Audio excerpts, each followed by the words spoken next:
Good evening, everybody, and welcome to the Librarian Speaks. I am your host, the designated extrovert of the Carter Johnson Librarian Collection, and I only say that every time because Mama giggles so much about it. Matthew Carey. We are here with Mama, who has some interesting accoutrement on her face tonight. Can you sum up briefly what's going on so everybody knows? Okay, last time you guys saw me, I think I was telling you that I was scared to death because I was prepping for my first surgery ever. It's interesting to get to my age without ever having, well, with the exception of 2 scenes all of you are too young to hear about, never been unconscious in my life, never having had an IV, never having had surgery of any kind, not even oral. So my optometrist sent me to the ophthalmologist because he said there's something wrong with your eye and I can't figure it out. Go running off to the doctor who tells me that I have a unique side effect of the steroids that have been keeping me walking. Another long story. And that I have a cataract. And then he said, actually, you have the cataract from hell. You have 2 in the same eye. Still trying to figure out how that works because I only have 1 lens. And on top of that, there is a retina problem. So they go, we have to remove the cataract. And I go, okay, what does that entail? And then they start using vocabulary that makes no sense to me, but I nod a lot because it's the best thing to do. And I go into the nice doctor's office and they say, we are going to sedate you, but we can't knock you out because you have to be awake to obey a command if we need you to. And I'm thinking, this, isn't going the way I'd like it.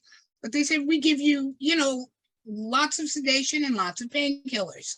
Okay.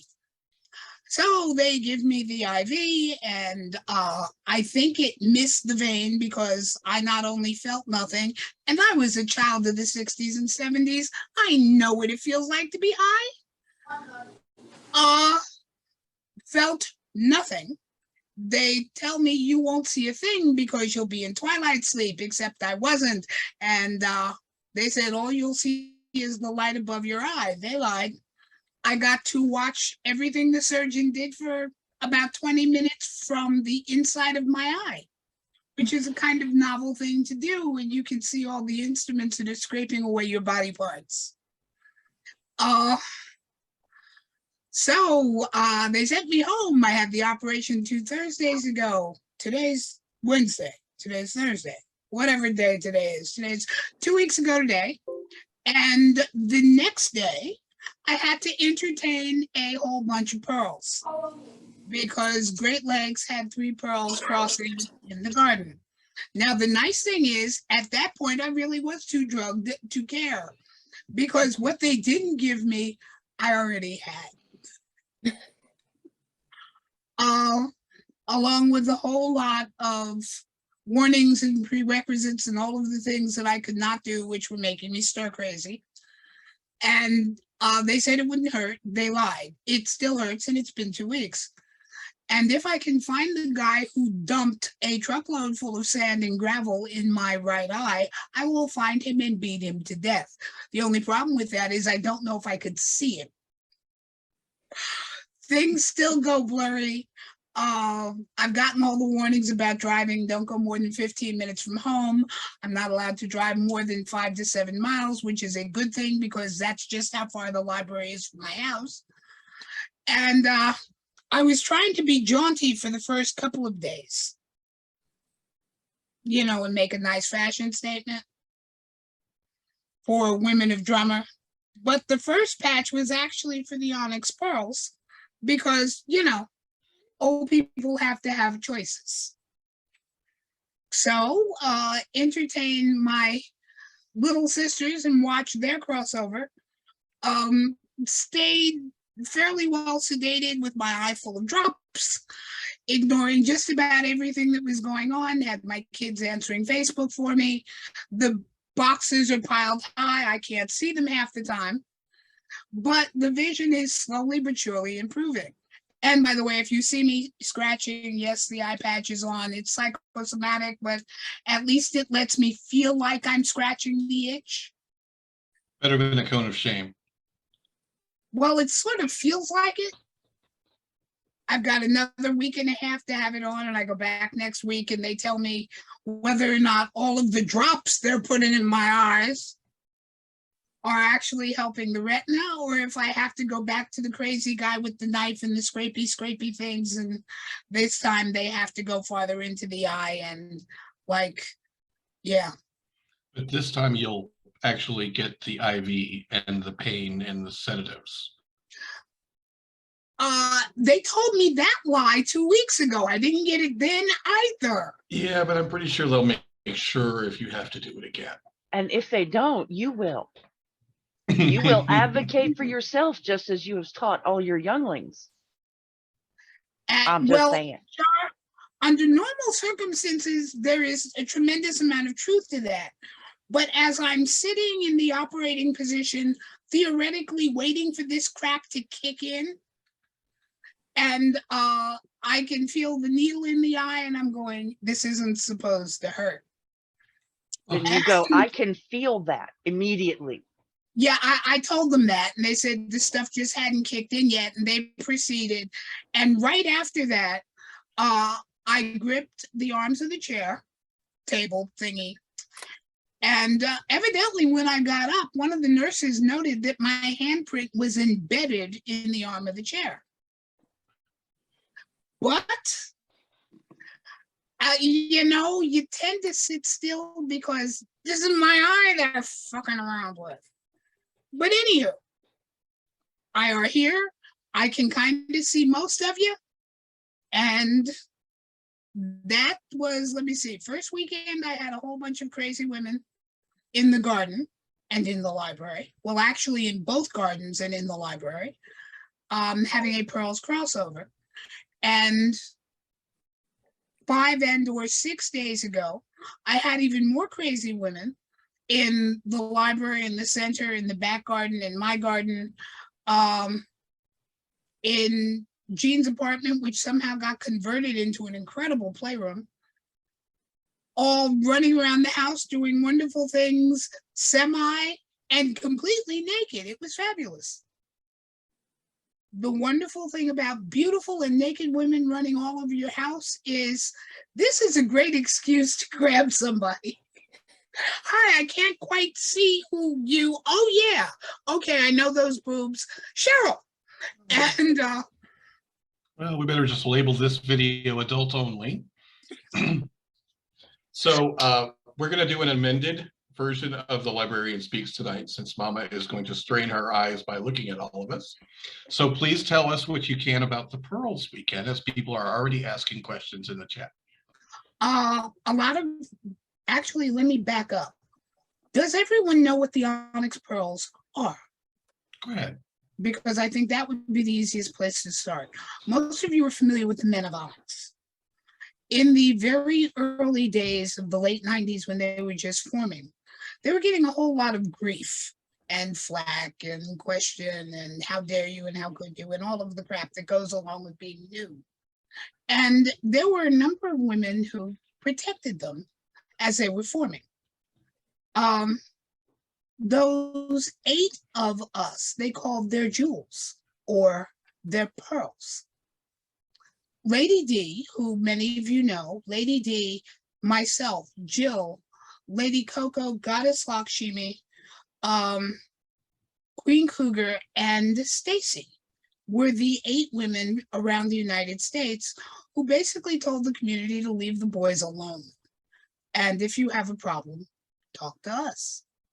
Well, the wonderful thing about the 8 of us is we already knew each other. We had a kind of sisterhood unto ourselves.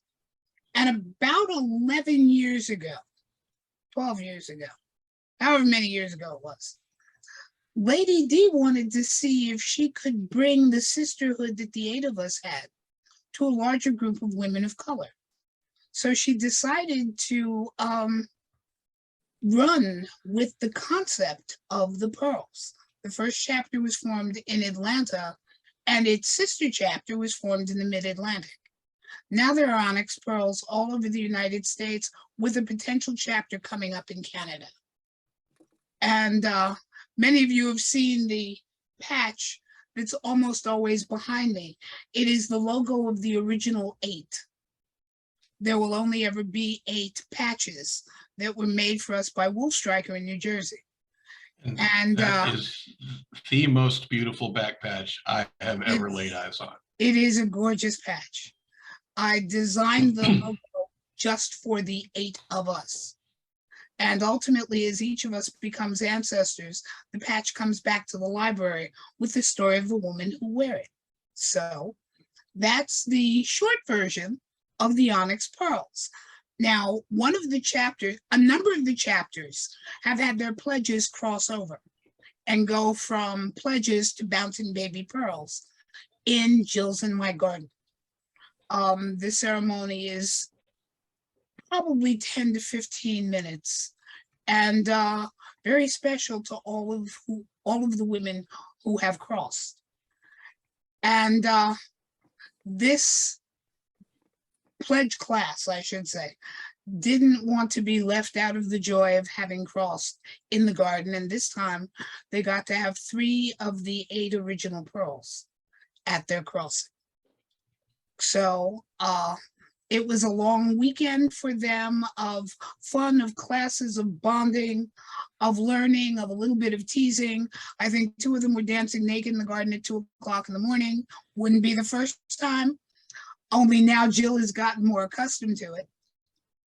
And then they're crossing in a special dinner where we celebrate and salute them. And then more visits back to the library. That was the day after surgery. Yes, the day of your surgery was actually the day Librarian Speaks was supposed to happen 2 weeks ago today. So Mama pushed it off for 2 weeks and told me that we would be lucky if she felt up to it. So we're all very glad you're here. So that was the first group of crazy women in the garden in the library? Correct. Well, First group. The second group was this past weekend, and that was Women of Drummer, correct? They had their regionals? Correct. Now, the regional was scheduled long before I ever ran into, whoever it was that hit me in the face with a bucket of sand. But we had about 20, I think, women at the regional. And it always has an open dinner and then a bar night, a round table that goes along in the afternoon, and a play party, and then a goodbye Sunday brunch. It happens at every regional, regardless of how many people are there. This past weekend, Mother Nature actually decided to cooperate. It was a spectacular 80 degrees with a breeze. The round table was held outside. There were people who were walking the labyrinth, which is the newest part of the library, a lot of library hours each day. One of our visiting scholars then proceeded to check in, and she's still there working on her dissertation. And then the play party, which was originally scheduled for a wonderful little cabin in the woods, was moved to the apartment that's in the downstairs part of Jill's and my house for fear that the sound of an orgasm might echo through the woods to the point where gendarmes might think that somebody was being tortured and killed and come running up with flashing lights. And since our basement apartment only has the classic 8-foot ceiling, but has 5 foot of earth around it with only 3 foot above ground, it absorbs a lot more sound. So the play party was downstairs. We had cigar smoking and brandy on the deck. We had women running all over the garden lit by fairy lights. I thought I left one of them there until Sunday morning. And then brunch back at the library, more library time, a lot of huggings, more stories, me on a lot of drugs to keep me semi sort of upright. And then came home and slept for 2 days. So by show of your favorite emoticon on Zoom, how many people wish they were in Evansville this past weekend? That's a lot. Yeah, there we go. Well, it sounds like much fun has been had the last 2 weekends. First one, I know fun was had. I can't remember a lot of it, but or at least it all seems rather hazy. This one I have better memories of. I have far more memories and a lot less vision. But hey, you can't have everything. Well, is there anything new other than the events that have been going on? Oh my stars. There is one proposal on the table from a group of women who want to open a Carter Johnson in New York. Wow. With a serious video presence that's aimed at the next generation as a safe and healthy place where they can bring speakers, ask questions, learn about not just their sexuality, but their health as well, including learning how to advocate for their own health, understanding, all of the things that this new generation really does require as medicine is changing so very quickly. As a team, we're going to be the library lawyer and 2 of the next gens from the library who may be working with Liquid and this team on this proposition because they're East Coasters. I am incredibly curious to hear the second half of their presentation, to let the team hear it for the first time, and then to have our lawyer scream at me because Amelia wants to shoot me every time I open my mouth and create a new library. And this one is going to be far more complicated than all the others. So we're looking forward to that. And then what I thought was an interesting proposition until the first meeting, and this got real day before yesterday, was bringing a very special exhibit to the Los Angeles Museum of Art on sex work.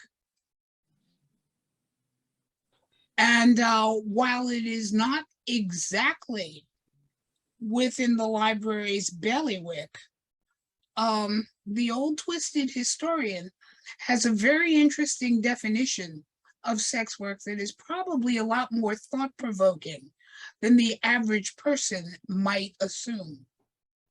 So we're working with, they approved the budget, which absolutely floored me, or they approved the first budget. Now the budget to actually make the exhibits that are bopping around in my brain have to take place. They want to see a mock-up, so we're going to start working on that.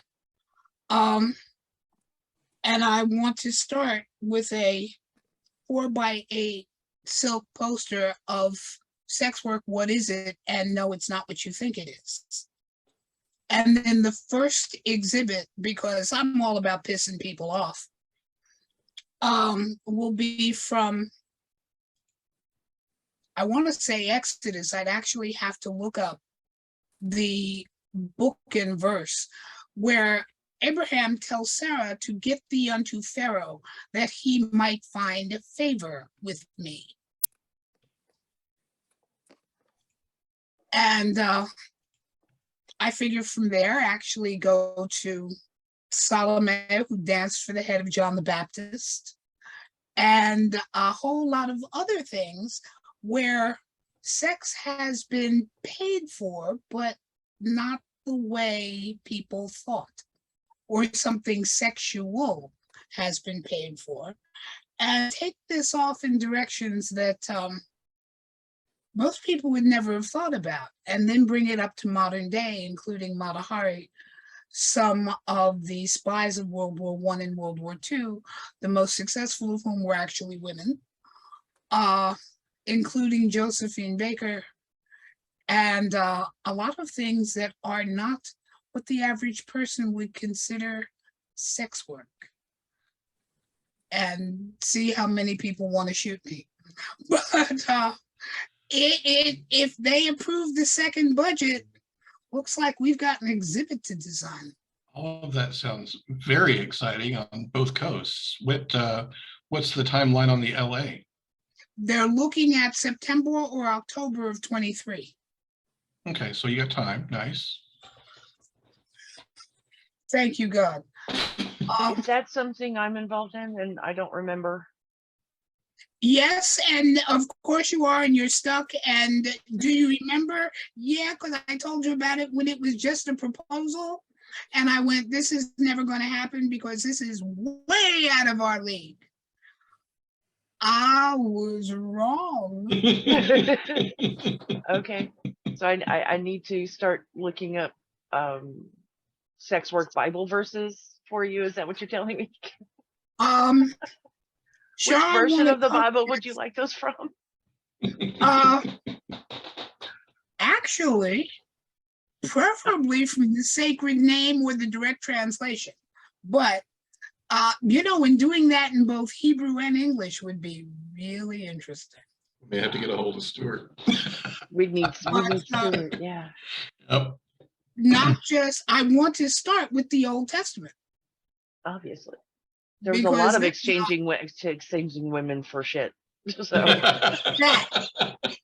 that right there. Yeah, all that begatting and all. Yeah. And bring it up through Roman times and the concept that marriage was actually little more than a contract of an heir for money. Look at a few times when women got sick of it, a la Lysistrata, and just keep coming up through modern day until we get to about the 80s. And then, was any of this what you thought it was? If anyone has ever heard me say that nothing insignificant ever comes out of mama's mouth, this is what I'm talking about. This kind of stuff right here. Let's just say it's different. It's a different view on history. Oh, wow, New York. That's what are you thinking about that? Is that likely, or is the attorney going to lose it? Probably going to shit a brick, actually. But I've met the attorney, and she always loses it when Mama says anything. Just so you know. Most of you know Girl Amelia, Boot Black Amelia. Very few know that she is an incredible attorney. And even though this kind of work is not her specialty, she is an immigration lawyer that used to serve on some federal bench. She got involved as a library's lawyer because she wanted to see how much she could stretch and learn. She's learned quite a bit. And keeping my happy ass out of a lot of trouble because I seem to keep having babies without knowing I was ever pregnant. Mm-hmm. As a matter of fact, I think Los Angeles is already here and doesn't know yet that they're going to be very involved in this project. And a whole bunch of women from Costa Rica have decided that they're going to have the boys' half of the library and the girls' half of the library. So evidently, we just had another baby. I do not currently see Kodiak. I think he usually joins us a little late. So maybe we can let him know when he arrives. No? Keep it a secret. Let's just spring that on him. I want to see that. Well, there's that whole gravity well, heavenly bodies thing. He'll find out in a couple of months after we've done the preliminary work to figure out what this is going to look like. And then I'll tell him. All right. Do you have any other news you want to pass along? That's about all I can remember. I'm sure there's more. Okay. MSC. Peg, you were asking. The library will be there. The librarian has about an 80% chance I probably won't be, depending on what the doctor says next week. And we are rather pleased to be bringing a lot more art, or how we're going to set it up, I'm not sure. But we're bringing a lot more art with us than we would usually bring. because people are more interested in the books, the magazines, and the things. But the library's got a wonderful art collection, and very rarely do we get to show it. So we're going to be bringing a lot of posters, art by a number of different artists, including Efrain Gonzalez. And one of the packages that I wanted to open tonight with all of us is another box from Efrain, who is doing his own workshop for MSC. So Nice. he's sent us a box that weighs more than I do, and that's going some. And I'm curious to see what's in it. But Peg, at least you'll be able to see Robbie and Pulse and the usual crowd at MSC in 2 weeks, even if you don't see me. Well, I am curious about the box. I know we told everybody last time that you were going to have a special visitor on Friday, and the special visitor was me, and the special visitor got about 7 hours towards the library before I got turned around and sent 14 hours back in a different direction. Yep. But there was a box with a bunch of leather that you mentioned. Two, actually. 2 boxes of leather. Can we hear about those? Okay, see, what happened was, for most of you know that the library is a whole group of paper pushers with but one library exception, which happens to be in Tennessee. Most of the leather that comes to us is somewhere in the family onion, because leather requires not just a tremendous amount of care, but an awful lot of maintenance to see to it that it doesn't crack, that it's properly hung, that it's properly folded, that it is given the respect that the cow is due. Now, about 2 months ago, Master Ron K, who is in Tennessee, asked if he could make a donation to the library and come on up and explain it to me. And I said, sure. As a matter of fact, those 2 videos Matt and Char have, and they'll be going up on our library YouTube channel. But in these 2 rather large boxes were a complete set of toys, as well as a medical kit on the top. And these boxes are ginormous. They're about 2 foot by 3 foot. And he always said that no matter which box he took, because he had medical training, even when he was just at a private party or in a public dungeon to play, he always had a medical kit with him. And the kits that are in each of these boxes are incredible. As a matter of fact, Seattle has requested one of the boxes with a medical kit in order to do a workshop with dungeon masters on what a first aid kit should look like for a dungeon. It's incredible. Everything from slings to plaster in case you have to make a cast, to QuickBooks on understanding what you're looking at, to, not just the cuttings and needles and bandages, but Epsom salts, fast sugar in case someone is a diabetic.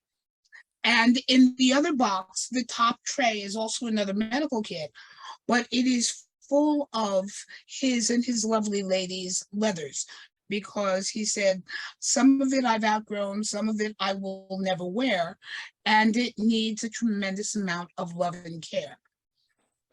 So, Matt, that was one of the things you were supposed to pick up, except you didn't get here, which is okay, because it'll be here when you do.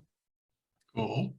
Sounds like I'm going to need to bring a bigger vehicle too, because these are, about 20 inches tall, probably by about 30 long and 20 wide. Well, I am planning a stop when I do get to come home, and then I'm planning a return trip shortly thereafter to bring the lawnmower that has been promised since before COVID. So we'll be able to take it back then. It won't fit in the car now. But that sounds very exciting for the leather annex. And if anybody is curious, I'm going to post the leather rescue link. Oh, sort of. On that note, I do have a new toy for the Annex. The Annex has had an update. Which is always a good thing. Yes. You know that this is a massive amount of leather we're talking about cleaning, right? Yeah. Anybody who does leather will tell you that after a while, your shoulder and your arm are ready to die. So I bought the cutest little baby drill ever with soft pads, lamb's wool pads. I'm watching the boot blacks' faces to see if anybody cringes. Oh, let them cringe. It's a lot of friggin' leather. Amber's smirking. Man, and I started having that idea the first time I had it, when I had to clean that skirt. That skirt is where I went, I need something. If anybody wants to see Mama on the leather911.com's Leather Rescue, if you go to the Mama Vi collection, you can see Mama's full circle skirt, which is leather. And you could use this to surround your Christmas tree. Actually, it's bigger than the average Christmas tree skirt. It's about twice the size of your average Christmas tree. And I'm telling you, there are 2 cows in this thing. At least 2 cows. At least 2 cows. I'm thinking it's 2.5. This thing is huge. And by the time I finished it, just the cleaning part, I was ready to die. I need a massage. And I don't like people touching me. In my misspent youth, when both Jill and I were still very active with the Oklahoma Gay Rodeo Association in its early days. Being both a cowgirl and a leather woman, although Jill rode more than I did, I was usually the one behind the scenes. My Western wear had a whole lot of leather in it. I mean, aside from walking down the streets of Tulsa with a 9-foot bullwhip on my hip, which nobody ever blinked an eye at. Picture the standard Western woman 6-panel skirt. Waist to floor, only mine was all cow. So when I was at the OGRA, or if I was lecturing at a local college, white lace blouse, long sleeve, looking very much the school marm, except for the fact that my skirt was all leather and my cuffs and collar were probably a dead giveaway. But since I could wear it in any location, which I quite often did, it kind of became a trademark until, the extra 60 pounds from steroids went, you're not going to be wearing this anytime soon. And then Char goes, I have to clean that. And then her shoulder died, and she suggested that my parents weren't married, which is the truth, so that doesn't faze me. I suggested no such thing. I want this. I actually wish this skirt fit me because I'd try to con her out of it. Now, Beautiful skirt.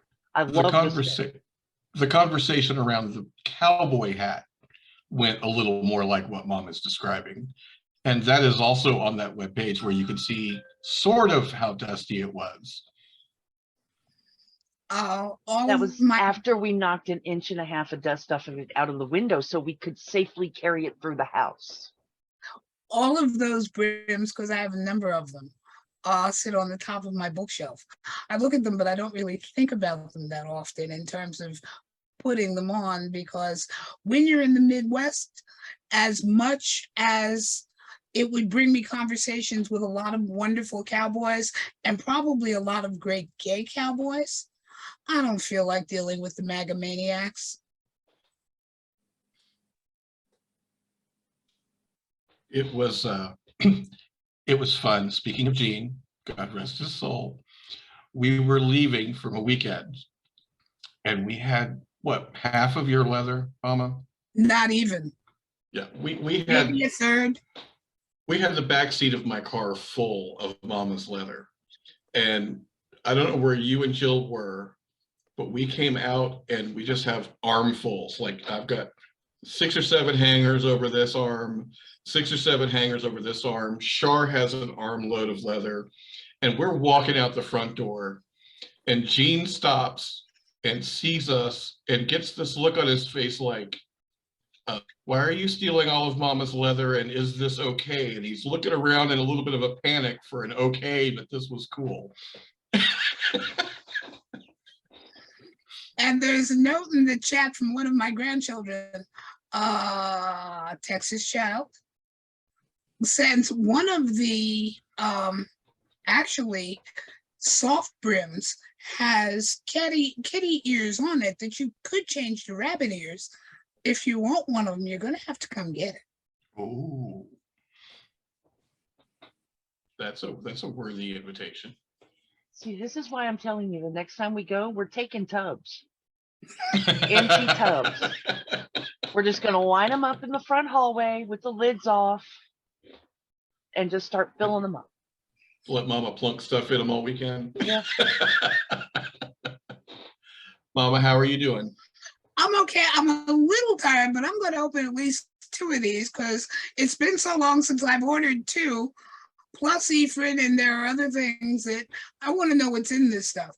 Oh. Please understand, a lot of the dealers that I deal with in finding things for this tribe are often not in the United States. So by the time whatever I bought gets here, I've long since forgotten I bought it. So half the time it's a surprise for me as well. It's like Christmas.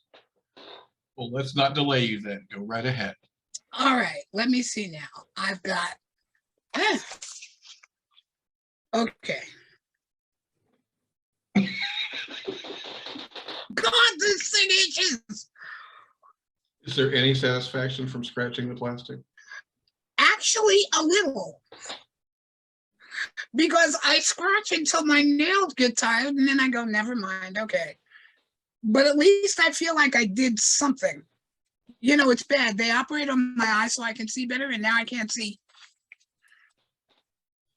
First one is from an old friend by the name of Julia Kaplan.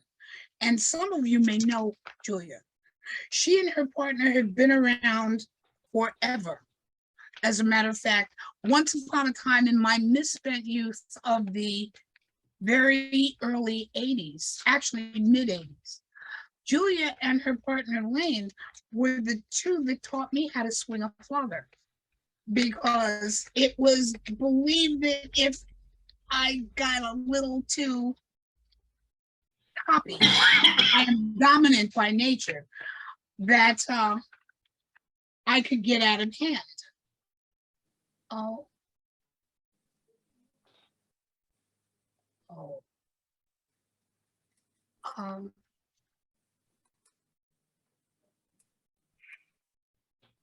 This is the memorial issue to an old and dear friend.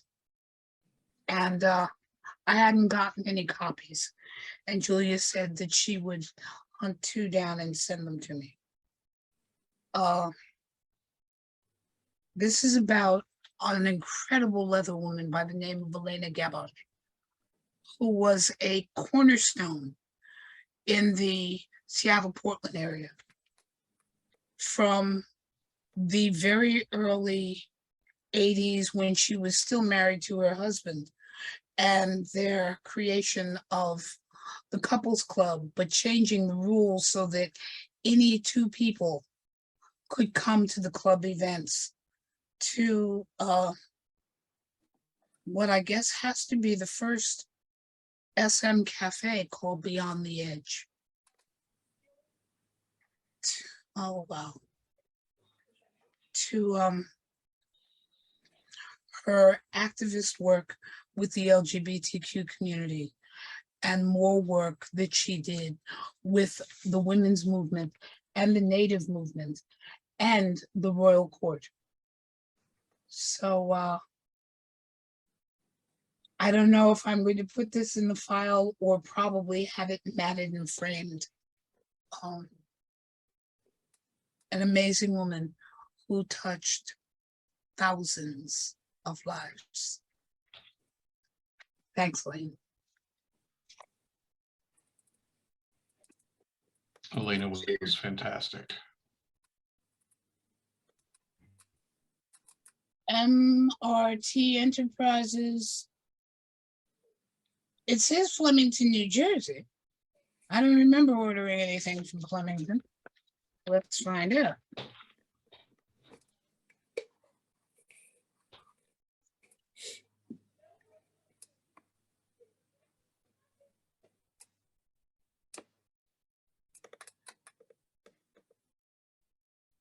And I don't remember ordering something from Flemington that was this big.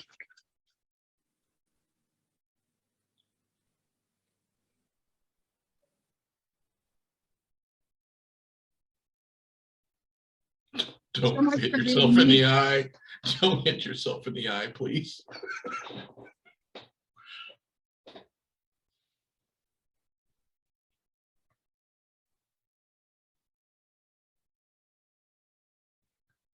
Double wrapped.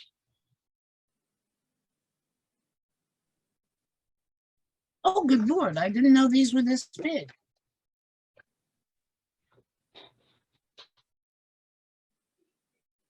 These two books represent the work of an artist who was very well known in the 20s, 30s, and 40s, as I think you can see from his art style,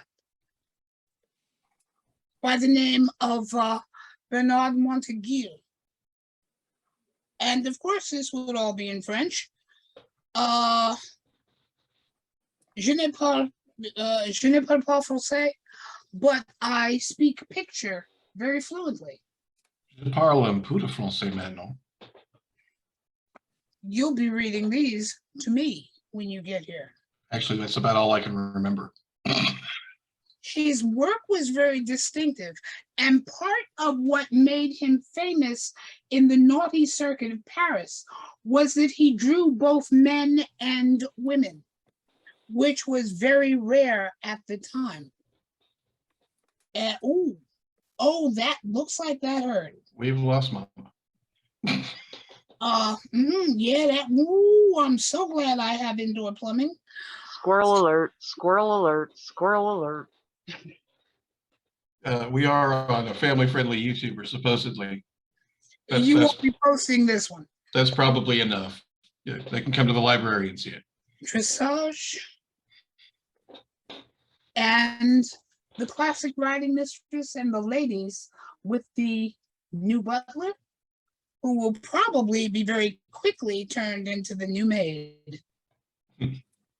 I thought these would be tiny, probably half the size. They look very nice. Oh my. Even with bad eyes, I can see that. Next time she goes to the doctor, he's gonna be like, "What did you do to your eye?" And you're gonna have to show him those books. He'll understand that. He'll make the same face, and you'll be like, "That's what happened." That right there. Or us. And I'm not sure which would actually be funnier to watch. And then we have, let's save Ephraim for last. Mama, what was the? We're being asked if we can put the author's name in the chat.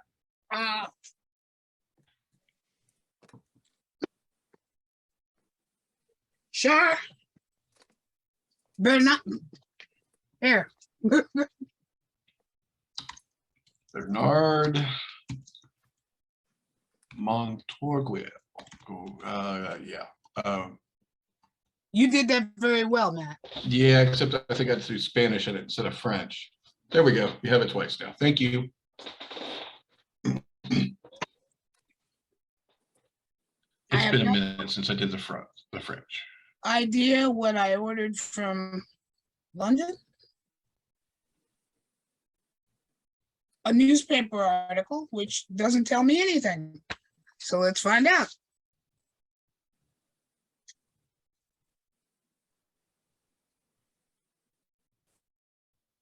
Am I the only one that's scared every time she picks those up and makes that face? No. No, even it occasionally even makes me crazy, but that's Tom is doing the hand gestures like he's watching a horror film. It's just that when people watch the horror film, they then go into the house instead of running out of it like they had good sense. Bunny says she's freaking out.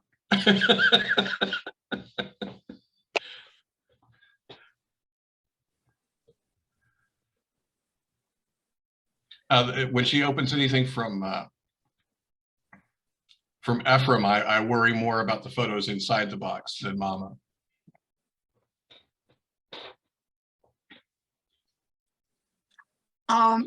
Many of you know that the library is also the current holding place of the Bootblack exhibit. And we do a lot of work to find original pieces of history so that the Bootblacks can see just how long their history is.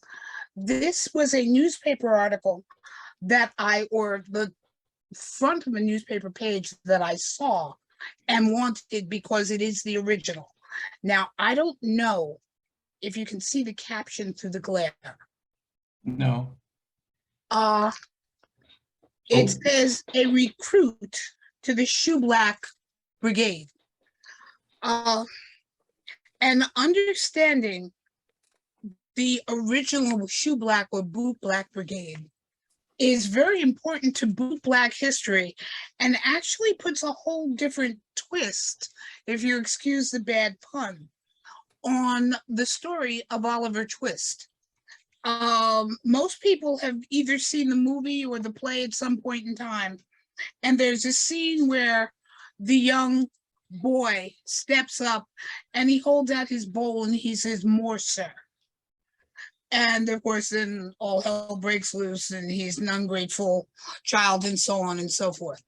And when we look at that through modern eyes, we consider that scene very cruel. But it has to be put into the context that the times gave it. That young boy was fortunate enough to have been chosen for the Bootblack Brigade or the Shoeblack Brigade, depending on where within the city you were.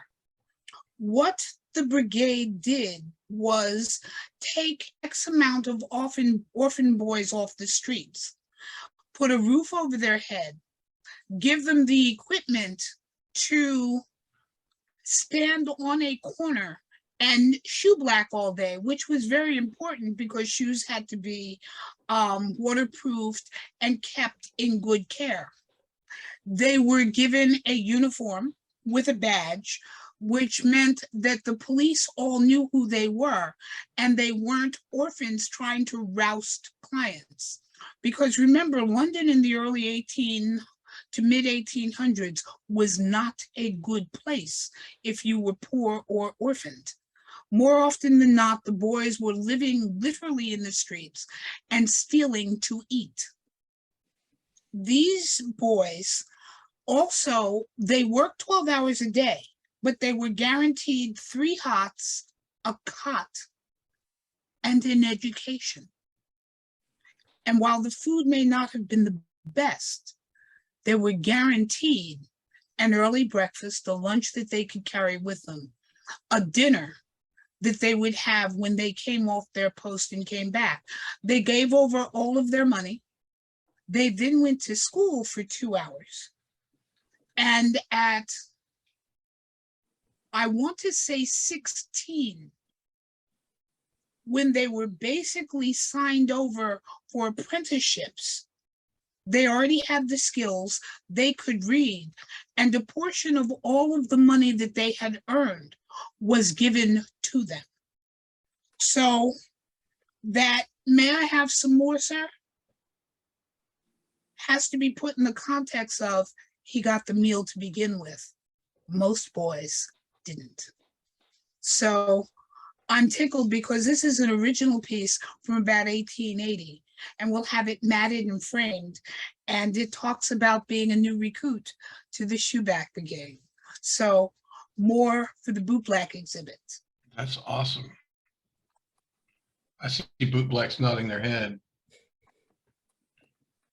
And then, one day we'll talk strictly about Bootblacks, and I'll tell you about J.G. Brown, the Bootblack Raphael, and the significance of the uniforms that were all over London and what the colors meant and the badge and so on. But that's another workshop. For now, oh, God. Oh, careful. I think that just cracked my desk. This is the Ephraim box. This is from Mr. Gonzalez. Mama, Here's where I Don't cringe. touch It's, the it's prince. okay. Don't touch the prince. This is I where you gotta all get get to the watch me. box open first. I'm getting a head start because I have to tell you that a lot.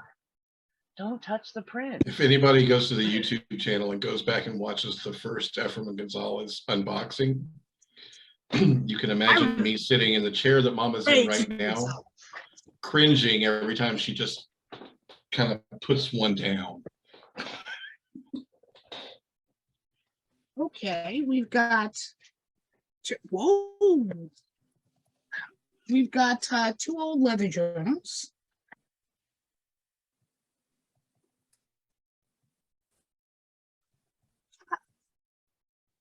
Once upon a time when dinosaurs walked the earth and God was a young child.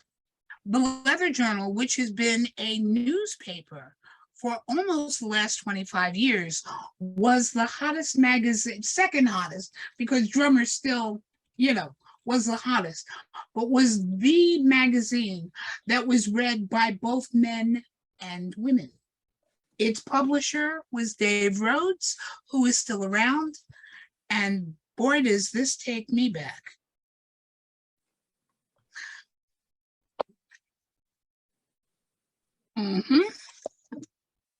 Oh, an earlier edition of Lori's book, part of the Marketplace series.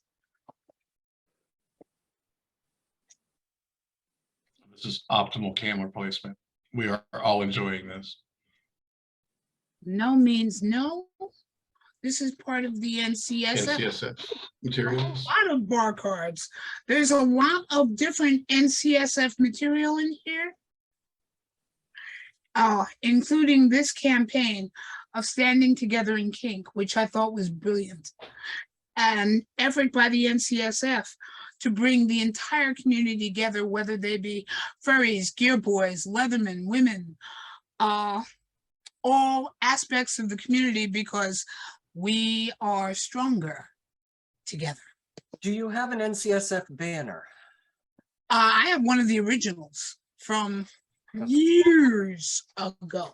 Because I have the ones from Neela. Oh, I made a pitch for you at Minnesota Pride. They are going to be replacing their current largest leather pride flag because the parade route has gotten narrower and narrower every year. So they're going to have to make a smaller one. They sent the first one to the LAM and they are about to retire the current one. And I made quite the pitch that the library would love to have one as well. How big is that flag? I need to know if I need to get Robbie a new flagpole. It fits in a tub, but it covers a 5-lane city street. It's a street flag. Okay, that's a marching flag. Gotcha. Yes. It's a block long as well, and then it goes from one side of the street to the other side. Oh, that is going to be so much fun in the next Pride Parade here. We're about to upset the entire city of Evansville and have a massive parade and fair for next year, including a special Pride Fair just on Judson Street that we're calling Pride on Library Lane. This one would cover the library. Reserve the room because we're going to be there. I don't care if I have to go with somebody. If anybody wants to go to my FetLife profile, there is a photo of me in front of the flag and carrying the flag. And they also have the original Pride flag with all its original stripes. It's the same size. I have a video on my profile as well for the last, in 2008, when right before they sent the first one to the LAM. Oh, nice. As well as the history of the Leather Pride flag. Well, Tony, I think I've told you all the story of me, Tony, the original meaning, and the young man who is lucky to be still alive.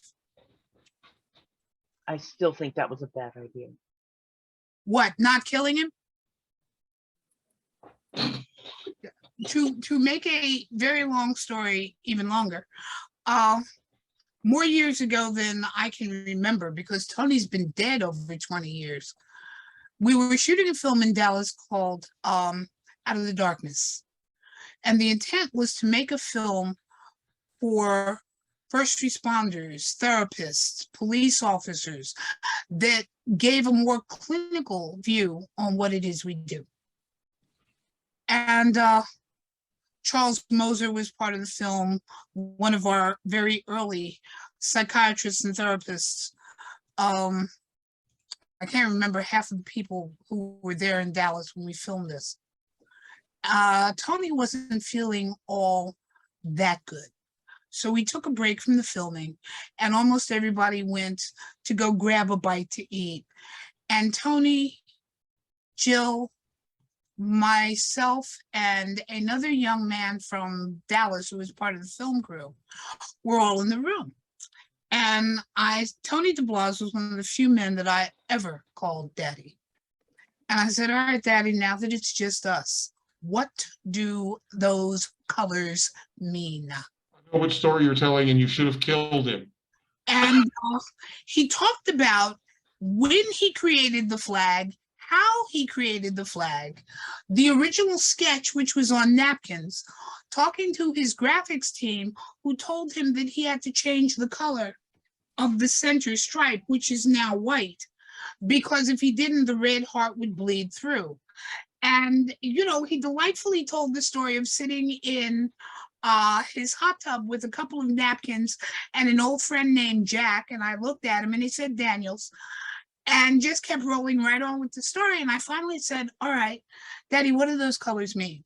And he said, to me, they meant, and the other person in the room, whose name I shall not mention, said, he doesn't have to tell you that. And Tony grinned, sat back in his chair, and ended the conversation. Death would have been kind. Now, the young man who made that remark is still alive and well, living in Dallas, and every once in a while, he'll pop up on my Facebook feed saying something about that film. And I will remind him that he is very, very lucky to be alive and have all of his body parts. You should let him know that he's very lucky that you're willing to hold back his name, because many of us would have something to say about that. I'm pretty sure I know who it is. And he giggles, and in the clarity of 2020 hindsight, wishes he had kept his mouth shut. So back to different boxes, a couple of bags from different events. Just a minor squirrel, folks. Just a minor squirrel. Oh. Sex in a box. Thing that starts I'll off take with two. the sex box. Oh, heck. All right, this goes on the lap. The sex box. The rarest, steamiest. I don't know why I bothered to even try to do that. Now, you know it's bad when you have to put a set of glasses over your glasses to read. The rarest, steamiest, most graphic words ever written about sex is in this black box.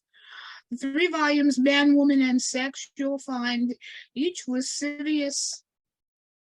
Oh, this is bad. 2 sets of glasses, and I still can't see shit. That's okay. I think we're still safe. You can probably stop now. Whatever this is, I'm going to be reading it before y'all get it. So I'm heading to Amazon to find it and put it on the wish list. So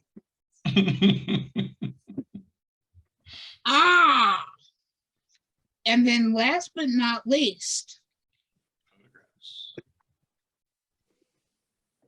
this will probably be going to one of the annexes. This is a complete reprint of John Willie's Bazaar. That's cool.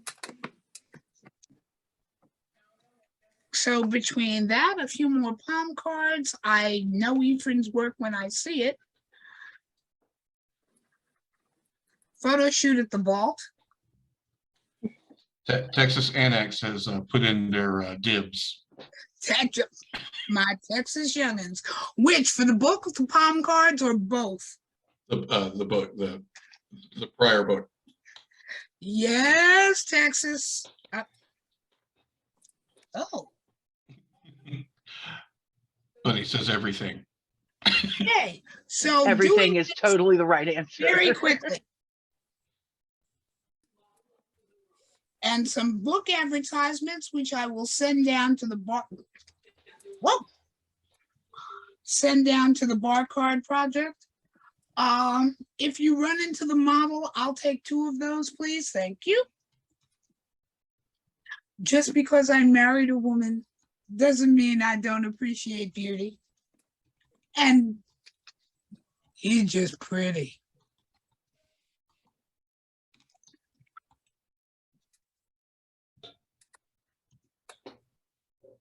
Okay, I can tell my eyes are getting tired because that just went into duplicate. Oh, but there's 2 of oh, well. Yeah, you put that one back The down 2 of there. those. Oh, there's 3 of those. How nice. My eyes aren't crossing so much that I can't see what he looks like. Huh.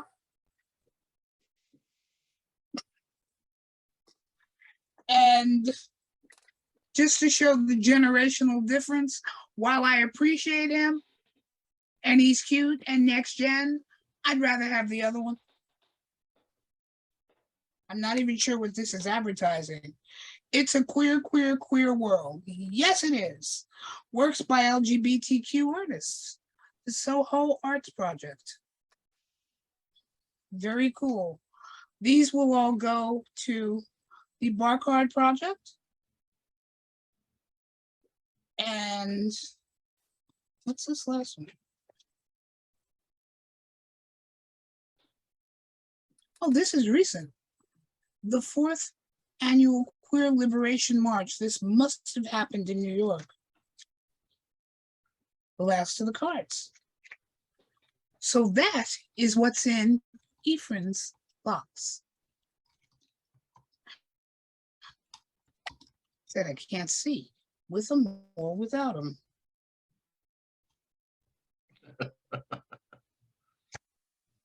All right, Texas, where do I send this set to? You know, it's a good. The Texas Annex was our 3rd, and Texas, of course, is just Texas, and has a tendency to do things any way they want to, a lot like Boston. You know, those are my 2 crazy rebel groups, and there is so much leather kink history in Texas that, of course, they had to have their own annex. Really is just that simple. So that is basically it for tonight. Well, as far as Mama is concerned, Yeah. we have this new thing called the after party. It's what happens after Mama goes to bed. Well, isn't that the truth with most kids? You know, especially the grandkids. Mom leaves and, you know, Texas loses it. Texas. Sorry, Bunny. And the kids just go crazy because Mom went up to bed. Yeah, but in here we don't have to be quiet. That is true. That is very true. Mama, thank you very much for persevering enough to be here tonight. I know everybody was anxious for the next one. And I'm sorry for your eyeball incident. Is it supposed to continue getting better? I will know actually. Yes, it's supposed to get better. What I will find out next week is whether or not they think they can correct the problems with the retina without surgery, which would be very, very nice because the first one was less than pleasant. But, you know, when you read for a living, read for a joy, read for your passion. I need an eyeball here and there. Preferably, I need one on each side of my face and they're talking to each other, or the stuff on the screen gets very messy. No doubt. All right, Mama. Well, we greatly appreciate it. Everybody, feel free to unmute and say your well wishes. And go get in the mischief. Good night, Grandma. As always, we love you, bye. See ya next month. Preferably, see you a lot more clearly. Fingers crossed. Hi, Mama. Good night, Mama. Good All night. right, we can stop recording.